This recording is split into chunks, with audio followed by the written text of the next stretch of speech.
If you have a hard time believing we have an inner monkey, try meeting modern-day monkeys face to face.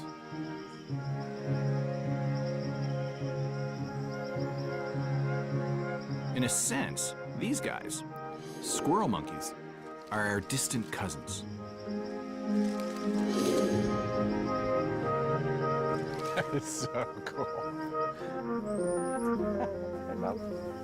I mean, it's hard not to look at these guys and feel a deep connection in a way that you don't feel to fish. You look in their eyes.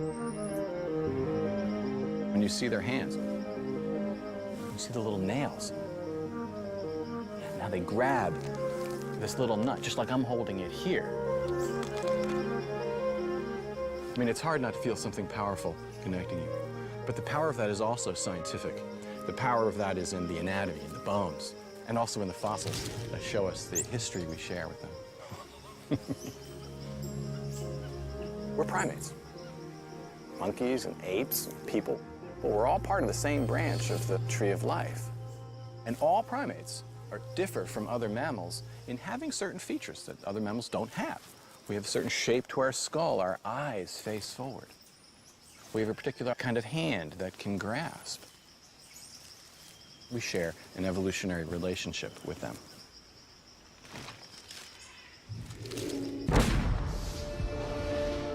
(1870).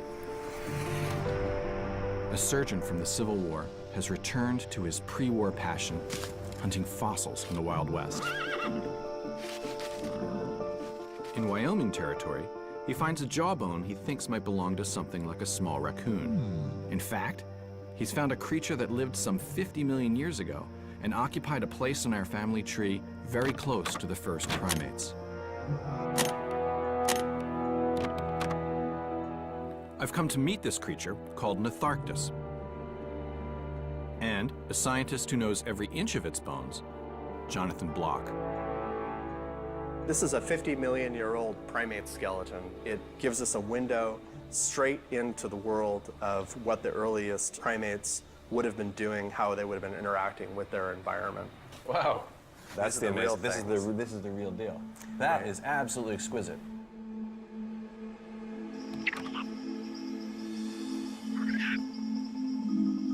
Like most modern monkeys, Nitharctus was a climber,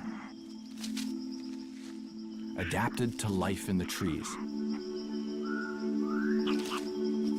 The evolution of this creature, and others like it, had a huge impact on one of the features that most defines us, our hands.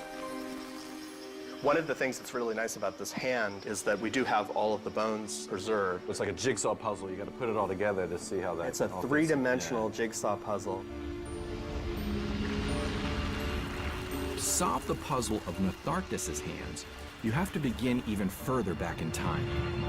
Over 365 million years ago, ancient fish used their fins to crawl out of the sea. Those fins evolved into the feet of reptiles, and later into the paws of mammals, with short fingers that all pointed the same way, and claws.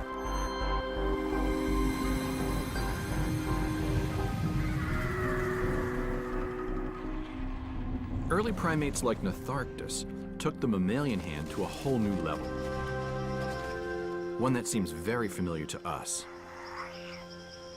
When you actually articulate all of these bones, what you see is that the thumb is divergent. That is, it forms an angle with the index finger. And so that shows you that it could bring its thumb into opposition with the rest of the digits. Nitharctus also has unusually long fingers and nails instead of claws. This is one of the first times in the fossil record that we see a hand that looks like our own, the hand of a primate. It's a turning point in the story of the human body, an anatomical change that would eventually let us shape the world around us. So what were early primates doing with these new hands? You know, when you're in the tree, what you see is that the canopy is not one place. There are lots of environments, lots of niches up here. And one special one is on the ends of the branches. because it's there where the flowers and the fruits and the insects are. So the rewards are great to be out there. We call it the fine branch niche. And for the earliest primates, being able to get out there would have been really important.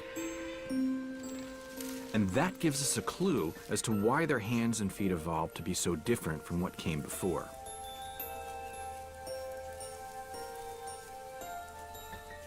Creatures with really short fingers and claws, they're really great at crawling these big, thick branches, but not so much when you get to the ends of the branches. That's because this sort of hand can't grasp. Lengthening the fingers, and better still, adding a divergent thumb, means you can curl your fingers around even the thinnest branches, grasp them tight, and remain stable. We think that's why the hands and feet of early mammals changed. What you end up with are primate hands, wonderfully adapted to moving around the fine branches of trees. Embedded in our bodies is our distant past. The hand I used to write with, to type on the computer, to throw a baseball, that hand has a long evolutionary history. And one important point in that history was here in the trees, on the fine branches, that made a hand with longer fingers and a thumb.